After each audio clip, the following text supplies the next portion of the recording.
primero, muchas gracias por estar aquí, Ramón, y vamos a empezar con la entrevista.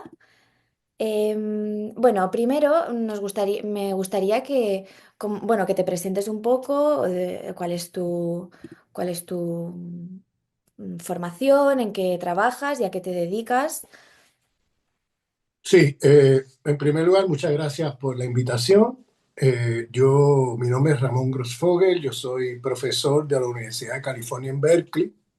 He sido profesor ahí por los últimos 23 años. Anteriormente estuve en otras universidades en los Estados Unidos. Yo soy puertorriqueño y mi formación es en sociología, pero hace tiempo que podríamos decir que dejé atrás la sociología en su sentido más formal porque me encaminé por un camino de la descolonización del conocimiento, la descolonización de las ciencias sociales, la descolonización de la sociología, la descolonización del poder, la descolonización del ser, la descolonización de la naturaleza. Entonces ya cuando te encaminas por ahí, las disciplinas se te quedan chiquitas, pequeñas. ¿Ves? Porque las disciplinas te encajonan en un canon de pensamiento y sobre todo en las universidades occidentalizadas que el canon de pensamiento está montado sobre el pensamiento, la epistemología y las teorías de hombres occidentales de 5 países. Es decir, hombres blancos occidentales de 5 países. Es decir, vamos a leer un francés, vamos a leer un alemán, vamos a leer un británico, un estadounidense y por ahí un italiano y de vez en cuando aparece un sueco o un holandés o, ¿entiendes? Pero ese es el canon. Hombres occidentales de 5 países son los que predominan en las disciplinas de las universidades occidentalizadas, que es un aparato de dominación a escala mundial, porque no se trata de que las universidades occidentalizadas estén solamente en el occidente geográfico. Es que hay universidades occidentalizadas en todas partes del mundo. Si tú entras a un aula de sociología o antropología en África, en Asia, en América Latina, vas a leer los mismos tipos que estás leyendo, los mismos tíos, dicen ustedes, los mismos tíos que vas a leer en una universidad en París, Londres, Madrid o en Frankfurt, o sea, o en Nueva York o en Berkeley o en Los Ángeles, o sea, es un canon muy sexista, racista, porque lo que se lee son hombres occidentales de 5 países. Entonces yo me cansé de eso porque realmente son teorías provinciales que se disfrazan de universales. Y en realidad son teorías que se produjeron al calor de una experiencia histórico-social de unos 5 países del mundo, que luego se extrapolan al mundo como si fueran las teorías que nos van a hacer entender lo que pasa en el resto del mundo, independientemente de tiempo y espacio. O sea, son universales más allá de tiempo y espacio. Sí, sí. ¿Y en qué consiste este proceso que tú has dicho de decolonización de las disciplinas, de ti mismo, del ser? Bueno, la colonialidad tiene varios ejes que están imbricados, pero los separamos por razones de explicación. Está la colonialidad del poder, ¿no? La colonialidad de la dominación de un sistema civilizatorio de muerte, como es la modernidad capitalista occidental, ¿bien? Eh, que ha matado a millones de seres humanos, que ha matado millones de especies de seres vivos no humanos, que está destruyendo la vida en el planeta Tierra aceleradamente. Y eso no es resultado de de un antropoceno, como dicen hoy día muchos del pensamiento occidental y los científicos occidentales. Es decir, de que los humanos entramos desde el siglo XVII en adelante en el ciclo reproductivo de la vida para destruirla.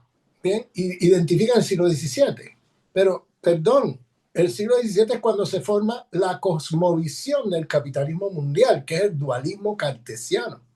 Y es el dualismo cartesiano lo que informa la producción de tecnología.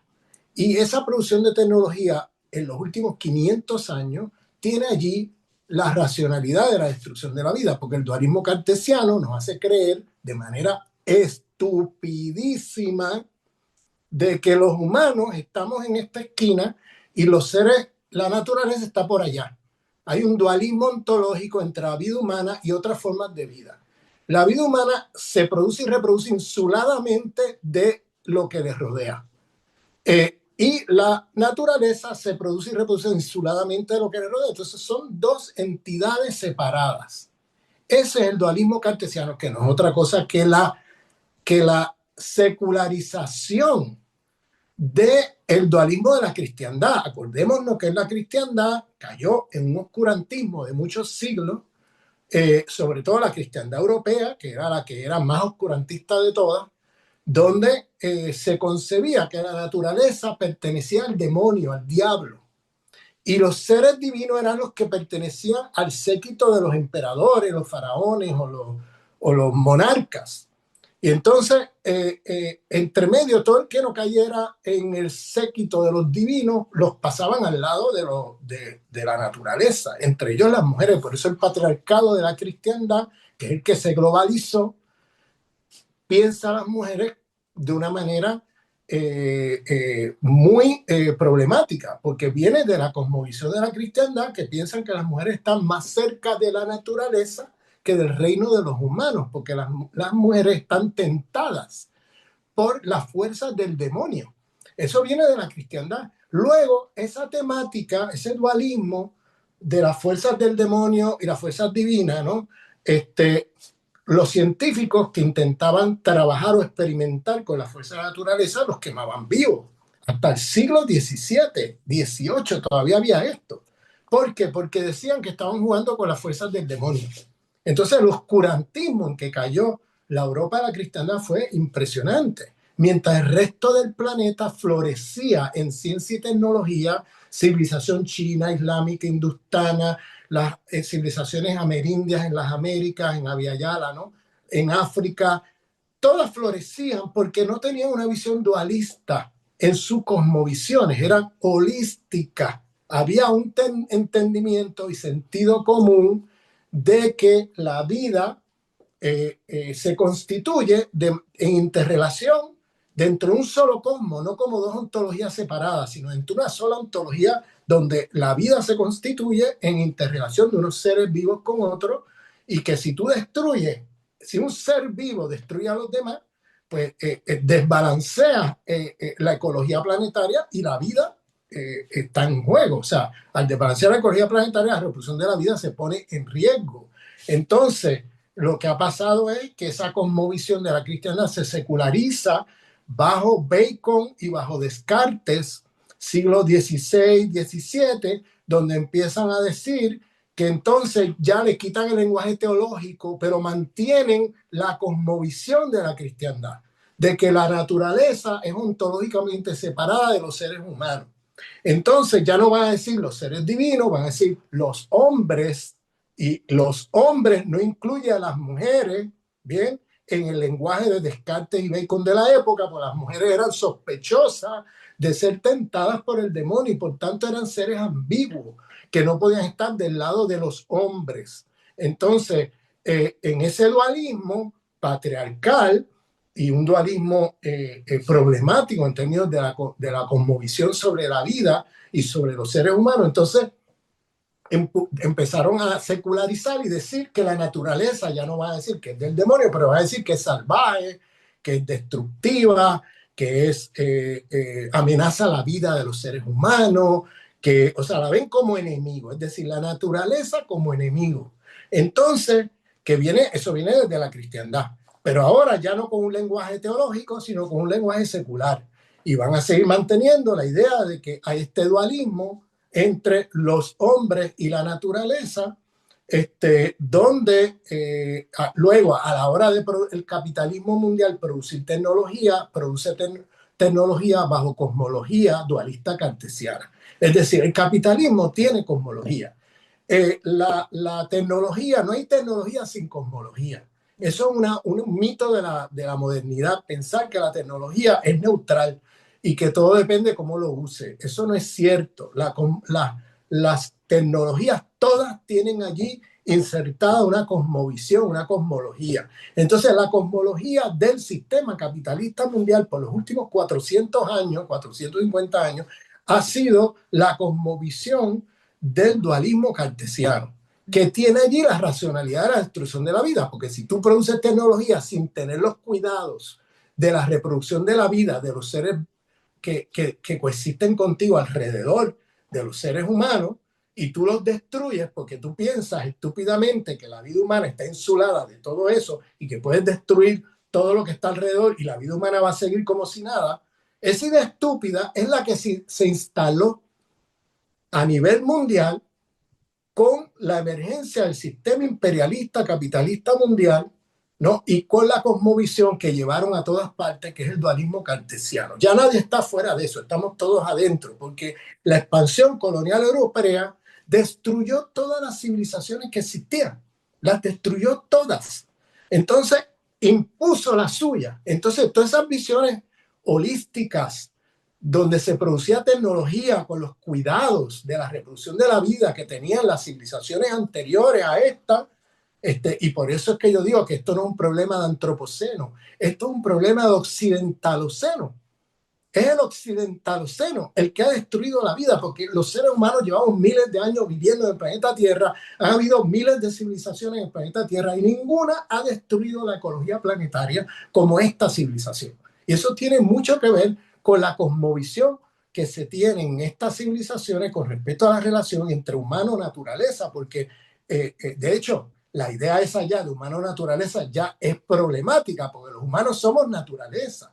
No estamos fuera, es que somos naturaleza. Y esa era la visión que predominaba en todas las civilizaciones planetarias, independientemente de sus cosmovisiones diversas, independientemente de las críticas que podamos hacer, compartían esta idea, que era una idea de sentido común, que estamos en un cosmos y que ese cosmos es uno y que si nosotros empezamos a producir destruyendo lo que está alrededor, nos destruimos a nosotros mismos, aunque es una idea de ABC. Pero Sí. eso se destruyó con la expansión colonial europea. Eso es la colonialidad de la naturaleza, que nosotros nombramos como colonialidad de la naturaleza, que hay que descolonizarnos de ahí.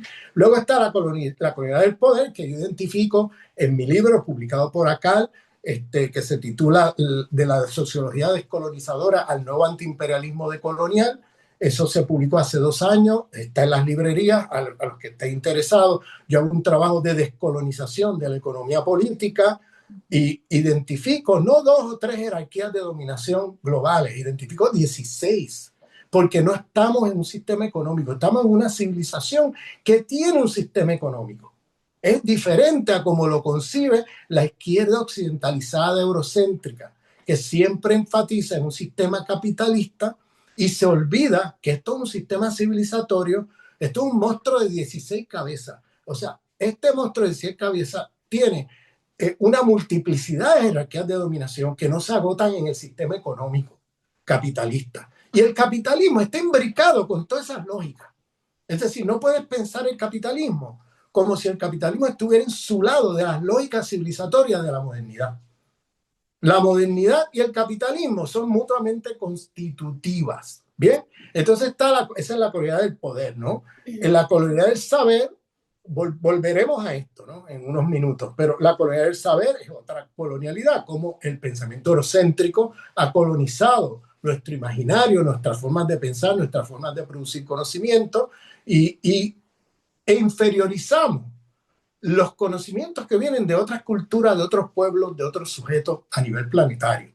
Entonces lo inferiorizamos y eso es lo que llamamos racismo epistemológico, porque se inferioriza el conocimiento de sujetos que han sido inferiorizados racialmente en este mundo moderno colonial. Entonces, en esta civilización de muerte. Entonces, y tenemos la colonialidad del ser, que tiene que ver con las formas de ser y estar en el mundo, las formas de vivir, las formas de... O sea, eso también es una colonialidad, porque nos hacen creer que vivir bien es consumir más. O sea, nos hacen creer que vivir bien pues es el individuo atomizado, ¿no? Donde vivimos todos atomizados en una casa, donde no conocemos al vecino, ni al vecino del frente ni del lado, donde no nos comunicamos, no hay comunidad.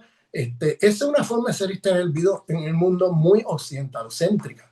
Esa no es las formas que se tenían en civilizaciones previas, que eran formas comunitarias, donde había solidaridad, donde los individuos estaban insertados en redes comunitarias de sobrevivencia, de existencia, de reproducción de la vida, donde había un respeto hacia los procesos reproductivos y productivos de la naturaleza alrededor, etcétera, etcétera, donde lo humano era considerado naturaleza y estaba al interior de la naturaleza y no fuera de ella, etcétera, ¿no? Esas son formas de ser y estar en el mundo que nos han colonizado a escala mundial por la modernidad capitalista occidental. Y, eh, y luego la colonialidad de la naturaleza que ya he mencionado, pero el tema es que de acuerdo a cada una de estas colonialidades, pues se plantea un proyecto de descolonización, descolonización del poder, descolonización del saber, descolonización del ser y descolonización de la naturaleza. Bien, no podemos hablar de descolonización sin saber de qué nos estamos descolonizando. Por eso es importante identificar en qué consiste la colonialidad. Colonialidad del poder, ¿en qué consiste? Colonialidad del ser, ¿en qué consiste? Colonialidad del saber, ¿en qué consiste? Colonialidad de la naturaleza, ¿en qué consiste? Una vez tenemos la cartografía del poder clara, podemos entonces plantearnos dar los pasos para superar este sistema civilizatorio de muerte y plantearnos proyectos de descolonización en cada uno de los ejes de la colonialidad. ¿Ve? Porque en cada uno va a requerir diferentes intervenciones, no van a ser las mismas. En la colonialidad del poder yo identifico 16 jerarquías de dominación. Por ejemplo, la jerarquía de la División Internacional Capitalista Imperialista del Trabajo, las jerarquías de clase, las jerarquías raciales, las jerarquías de los estados, entre estados metropolitanos imperialistas y estados periféricos, las jerarquías patriarcales, que son de género y de sexualidad, que es el patriarcado de la cristiandad, que se globaliza, no es cualquier patriarcado. Ahí yo me distancio del feminismo eurocéntrico, occidentalocéntrico, que sigue hablando de un patriarcado de 5.000 años. Eso es una falacia, porque en las Américas y en gran parte de África y en muchas partes del mundo no había patriarcado hasta que llegaron los europeos. Eso es una cosa de hace 500 años, 200 años en algunos lugares. Ahí están los trabajos de Oyeronke Oyewumi sobre el oeste de África. Ahí están los trabajos de Silvia Marcos sobre Mesoamérica, y que te demuestran cómo no existía patriarcado. O sea, el patriarcado no era un tema, o sea, no era tema de dominación ni opresión ni nada. Eso llega con los colonizadores, con la cristiandad. Entonces, bueno, eso se seculariza después y tenemos un patriarcado ahora más secular, pero con la cosmovisión de la cristiandad. O sea, porque la cristiandad es la que pone allí el tipo de patriarcado que tenemos hoy por todas partes, es el que viene de la cristiandad. Lo que pasa es que la modernidad ha ocultado su rostro oculto, que es la cristiandad. La cristiandad, la modernidad es la secularización de las narrativas, los relatos y las jerarquías de dominación de la cristiandad. Eso que acabo de decir en una oración, eso requiere un seminario de 6 meses. Pero bueno, paro aquí.